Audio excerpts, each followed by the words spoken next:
ভিয়েতনামের পূর্বাঞ্চলে আঘাত হানা ভয়াবহ ভূমিকম্পে এ পর্যন্ত অন্তত ৮০০রও অধিক নিহত হয়েছে বলে জানিয়েছে জাতিসংঘের মানবিক সহায়তা বিষয়ক সংস্থা।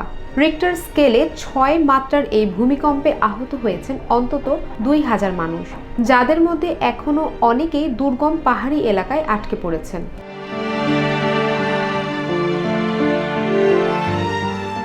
এই ভূমিকম্পে অন্তত ১২,০০০ মানুষ সরাসরি ক্ষতিগ্রস্ত হয়েছেন। বহু গ্রাম সম্পূর্ণ ধ্বংস হয়ে গেছে। ধ্বংসস্তূপের নিচে আটকে পড়েছেন অসংখ্য মানুষ।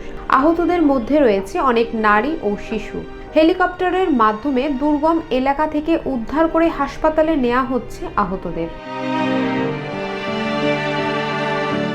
স্থানীয় কর্তৃপক্ষ কুনার প্রদেশকে সবচেয়ে ক্ষতিগ্রস্ত এলাকা হিসেবে চিহ্নিত করেছে।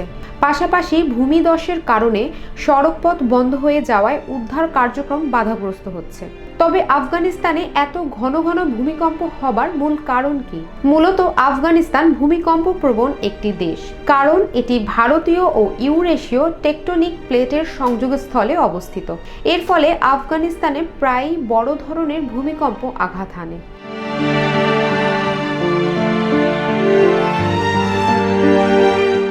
এর আগে ২০২২ সালে দেশটির পূর্বাঞ্চলে 5.9 মাত্রার এক ভূমিকম্পে অন্তত ১,০০০ মানুষ নিহত হন এবং আহত হয় প্রায় ৩,০০০-এরও বেশি।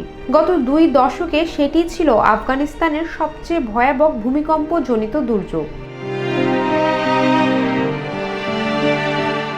আফগানিস্তানের পাহাড়ি এলাকায় ভূমিকম্পের কারণে ক্ষয়ক্ষতির আরেকটি বড় কারণ হলো ভূমিধস। ভূমিধসে ঘরবাড়ি মাটির নিচে চাপা পড়ার শঙ্কা দেখা দেয়।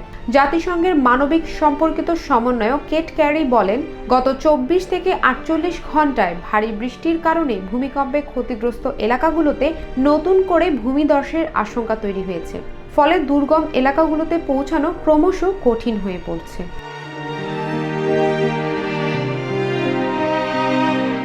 International desk, global voice 24।